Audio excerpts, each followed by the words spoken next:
Hello, we are the Luehmann Circus. We are a family of five, gonna be six. It's in there right now. We like to talk about faith, family, and all that wonderful stuff in between. And today we have a great subject for you. We're going to talk about deconstruction, faith deconstruction, and what that looked like for us. How was our journey of faith deconstruction, and why we feel like we need to talk about these. So watch and let us know what you think.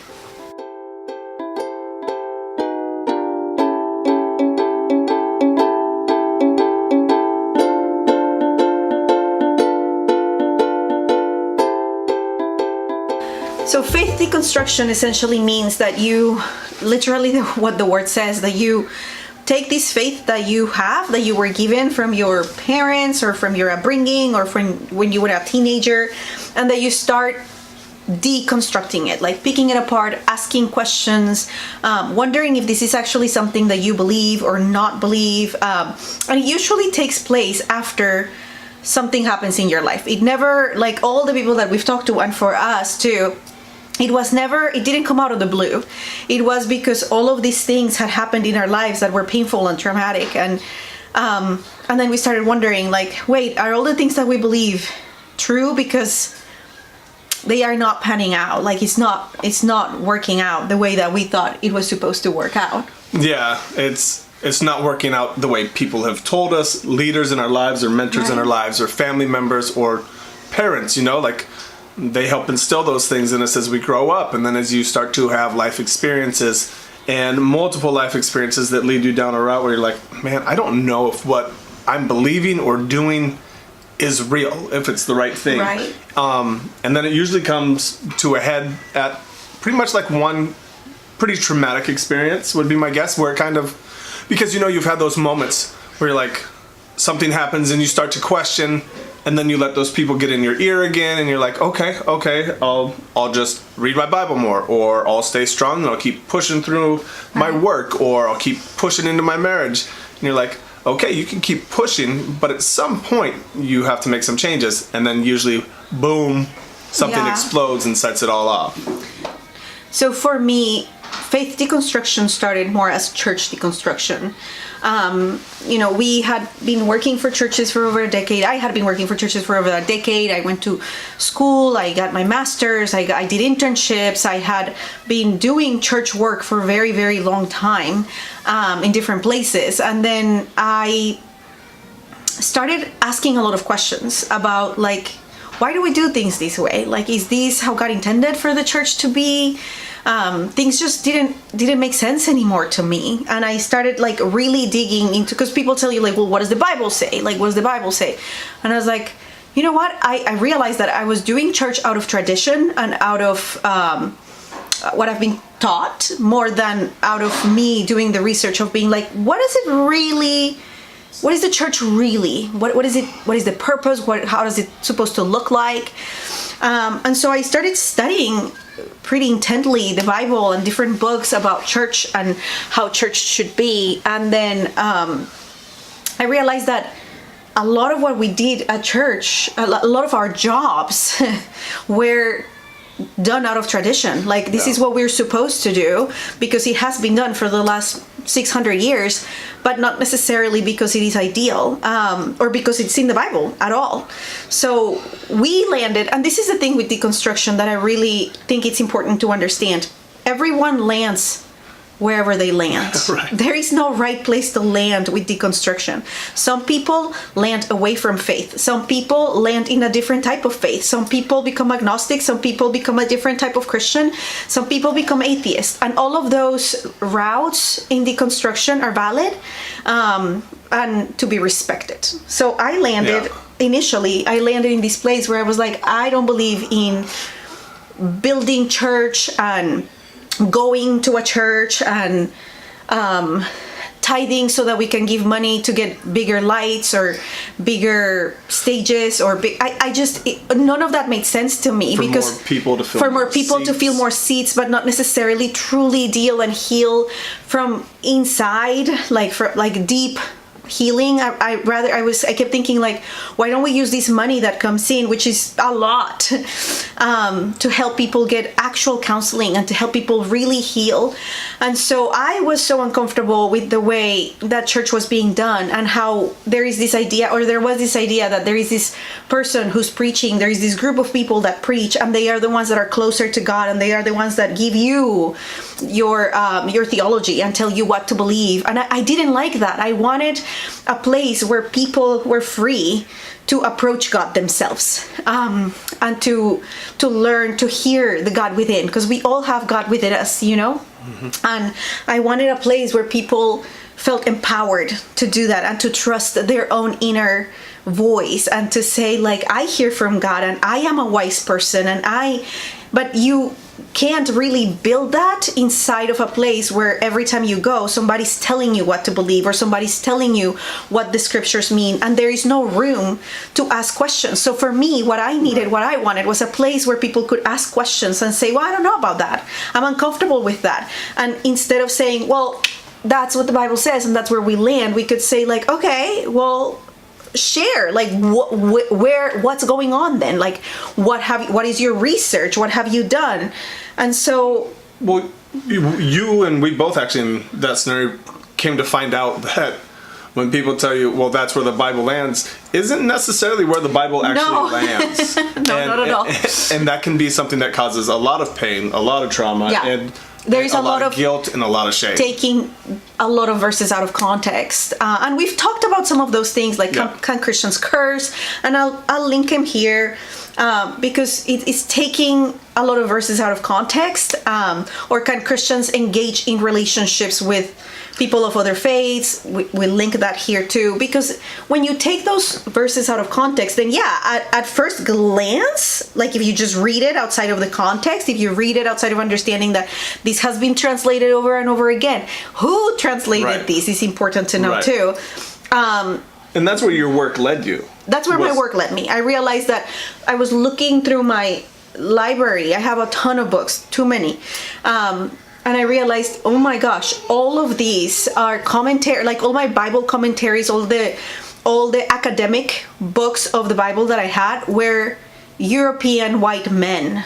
And that is a lens through which people see the world, but it's not the only lens. So I started reading women of color, and I started reading people of color and African tradition and Ethiopian tradition, and I started reading how all of these different places, like in the East, approach the Bible and how they approach faith, even some rabbinical tradition, how they approach certain things, how the Jewish people read Genesis is so vastly different than how Christians read it.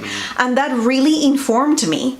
So that's how my deconstruction started, but certainly not how it ended. So I deconstructed church first, but it's not where it stopped. But maybe you can share a little bit of your... One for me where the deconstruction started is, it was really like self-deconstruction. It wasn't just one thing on the periphery. It was me as a human being, because there were a lot of things, and we've talked about it before in our relationship, having split up for 6 weeks and seeing my kids and how my relationship was with them. For me, the deconstruction process took part right around that time, when I was able to realize the pain that I was causing to my wife, to my kids, but honestly, first and foremost, to myself. Right. And the pain that I was causing to myself was coming from all these different areas of my past, from how I was brought up, the household I was brought up in, my family, the beliefs, the church. And I'm not placing blame on any of these places, because if I were wiser and smarter, I would have dealt with this 15 years ago, 20 years ago. But instead I had chosen a route to maintain those ideals, to maintain that faith, to maintain those thoughts, and live my life through that periphery. Right. And just taking, because we both did that, we just took what was told to us as truth, which is normal for a child to do, or for a young person to do, you know, like, but as you get older, right, you should see some of these things, because no matter how you are raised, or what religion, what ethnicity, whatever background, you can pick out things in your parents where you're like, oh my gosh, I don't want to be like that. I don't want to do that. But then it's on you to actually figure out why you don't want to be that way, why you don't want to have those behaviors, Right. why you want a different faith, why you want to come up with your own thoughts and ideas. And I had never done that. Right. So I went into a relationship with my wife, not just my wife, prior relationships. I had to go deep and look back at and be like, why were there problems? And there were problems, honestly, because I didn't know how to handle emotions. I didn't have my own faith. I didn't have my own belief system. Everything that I was brought in, I just carried with me into different things. Right. And unfortunately, in those different thoughts, those different beliefs, those different ideals, there was so much pain and so much trauma that had never been dealt with because I'd never seen anybody deal with it. Right. And I'd never been told, hey, you have a lot of garbage in your life that you should probably work out. And it's not, because Christianity sometimes tells us, like, oh, the way you deal with it is just pray and forgive, or pray and be like, I don't believe that anymore, or change. But I'm just changing my thought process. right, but really, you actually have to do the work. So, like, you have to deconstruct it. You have to be like, where is that coming from? What is the underneath belief? We read books about intimidation. For me, he read books about anger. He read books about codependency. I was reading books about all sorts of things, about like brain patterns and neural pathways. And I was like, we were reading so much and learning so much because we needed to figure out, who are we and what do we believe really at the core? Who are we? Not who have we been told we are? Exactly. But who are we? Who is Caleb as a husband, as a father? Who is Joe as a father, as a mother, as a wife, as a friend, as a pastor? Like, what does that mean for us? I'm going to touch on something right here. Yeah. You said, who are we? Who am I? And one of those things that, and I will go to church with this one, is you are told, this is who you are. You are a child of God, Right. which is phenomenal and a great thing to believe and a great thing to know. But to live your life saying, I'm a child of God, and not do any of the work does not produce results in you changing, And what does in your that mean? habits changing. And yes, there has to be a definition of that, because in the end, I do believe we're all children of God. But you have to make a choice if you actually want to live in a certain way, which is fine. And I think that, okay, sure, we're all children of God, but Just not using it as a scapegoat. exactly. Like, But this is the thing. My kids, I have 3 kids, soon to be 4. They are children of Joe. But each one of them has also an individual identity that has been given to them. Right. Each one of them is different from the other. And just saying like, oh, you're just children of Joe and Caleb is not helpful for them to develop a safe and a complete and like whole understanding of their identity.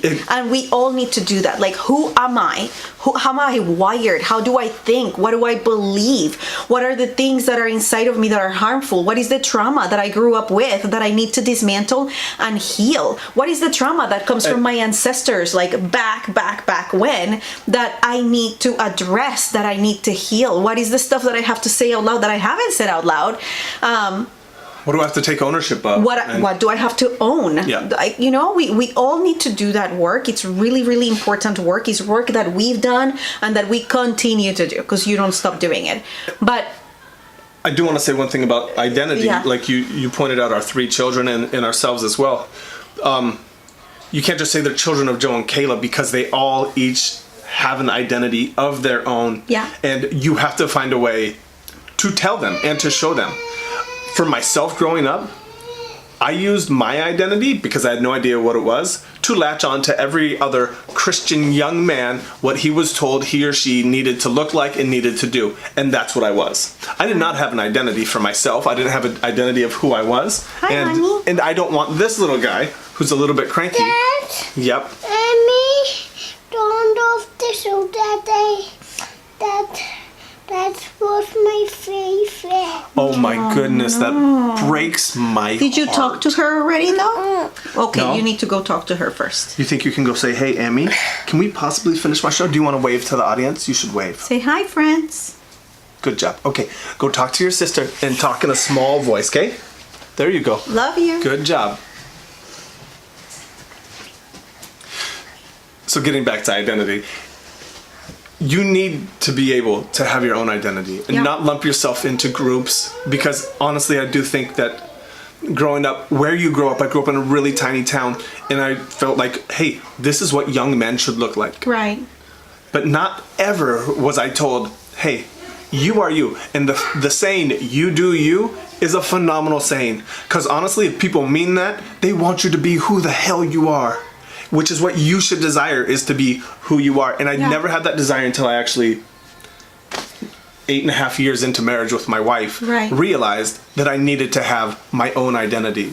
See, a lot of the problems I had with relationships in the past and what I needed to deconstruct was that I had an identity problem there, because it was me and that person in a relationship, and my identity was formed by that person in that relationship, and that's what I did to my wife. And we had to deconstruct that, like, outside of me, outside of Christianity, outside of everything, who am I? Are you? Like, who are you? And I didn't grow up a Christian. I became a Christian when I was a teenager. So there was my deconstruction was a little bit different, because Christianity was not everything I had ever heard. Now, Colombia is a very Catholic country, and, you know, Catholicism is in our stories and in our traditions and in everywhere. Like, it's everywhere. You see it, you hear it. You know, during Christmas we celebrate Christ. So I understood, but it wasn't the same as it was for Caleb, where Christianity was so tied to his identity, and a Christian man was a husband, and a Christian man was a husband that provided, and a husband that protected, and a husband that looked a certain way. And deconstructing all of that and being like, wait, even if you never got married, even if none of this happened, who are you?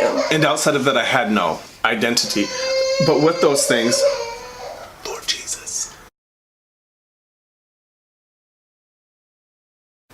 So as I was deconstructing myself and all these different things that I had believed about myself, I had told myself I wasn't prideful. I had told myself I wasn't controlling. I wasn't dependent on other people. And I was telling myself those things because it's kind of what I was told to be as a man and as a male, and it's what I believed, seeing the males in my life growing up. And I realized after I got married and started doing some of this deconstruction work with Joe that I had put these things in my life, these things that I needed to live up to, that were not rational, that were not healthy, and I needed to break them down. And I think that the definitions of pride, the definitions of control, the definitions of intimidation for me, the definitions of insecurity, all of those definitions were off. Because we had just taken, again, verses of the Bible out of context and being like, well, we're not like that. But when we actually looked deeper, we were like, no, wait, as far as us, like, there is insecurity, and there is intimidation, and there is control and codependency and pride. Like, pride. The fact that you can tell yourself that I'm not a prideful person, I think right there in itself tells yourself you have major pride issues and you don't know who you are. But what started for Caleb as a personal deconstruction of, like, who am I and what do I really believe, and for me as more of a, like, work deconstruction, like, what is the work that I want to do in the world, then turned for me at least into a full-on faith deconstruction. Like, I started studying Genesis, and I wanted to study Genesis always. Genesis had always been my favorite book of the Bible, and the first 3 chapters of Genesis to me are just really fascinating.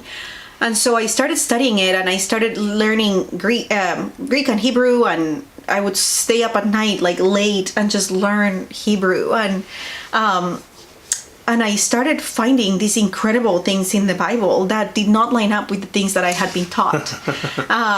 Even going through the book of Genesis, I mean, going through the first 3 chapters, there's so much in there I don't have time to unpack, but going through the book of Genesis and looking at people like Esau, who supposedly God doesn't approve of and doesn't love, and that's not true. That's not the story. And realizing, like, wait, how many times have we said God doesn't approve of this group of people or this type of behavior, or, you know, and who are we to determine that, especially considering it's not there. So I started deconstructing my faith altogether, and this is not a journey that is over for me.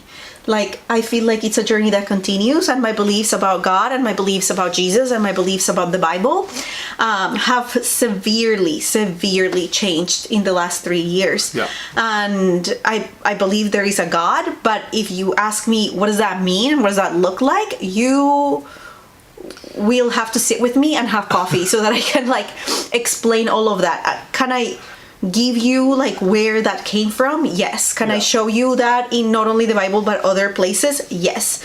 But those are my beliefs now. They are mine. They belong to me. I did the research. I went through everything. I dug, and I hold on to them tightly, not too tightly because they can change, but I hold on to them because it was me who did the research, you know? And I believe these. I can be honest. There is no intellectual dishonesty here. There is no like, oh, Christianity is awesome. It's the best thing.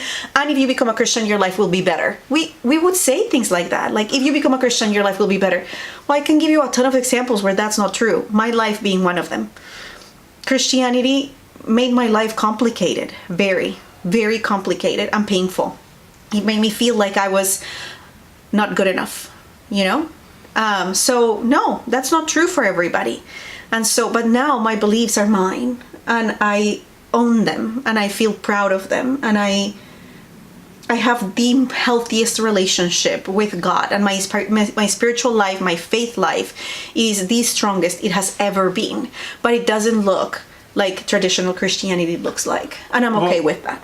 I'm fine with that because nobody gets to tell you whether God approves of you or not. Right. Nobody. And nobody should be able to tell you what your faith needs to look like, because that's dependent on you and the work you do. Nobody should be able to tell you what your beliefs are. No. You need Nobody to find can that look out at for you yourself. and say, you know what, you're wrong. Because if you've done the work honestly and, you know, thoroughly, then how dare people tell you like, no, what you believe is wrong because I say so? No. And what I'm saying is, the moment you start to believe when somebody tells you this is what Christianity looks like, this is how you have to walk it out, you are then stepping into somebody else's identity and somebody else's shoes, and you're not being who you are. And later on down the road, you're going to feel the trauma, you're going to feel the pain, you're going to be like, son of a gun, I have to freaking deconstruct that. But this was our journey of deconstruction, how we ended up deconstructing, what deconstruction meant for us. Right. And why we don't judge people that are going through deconstruction. And in fact, we believe everybody should go to deconstruction, because a belief that hasn't been questioned is not your belief. Hey man, that was so good right there. So, please subscribe, watch more videos, like us, please ask, make comments, ask questions, do all that stuff, because we do want to be a part of other people's journeys, and we just want to be able to be support for people, because it's a struggle and it can be difficult. So if you have questions, anything, please let us know, and we'll have more videos coming up on deconstruction, on reconstruction, parenting through deconstruction, and marriage and deconstruction. All wonderful things to go through. Thank you so much for watching.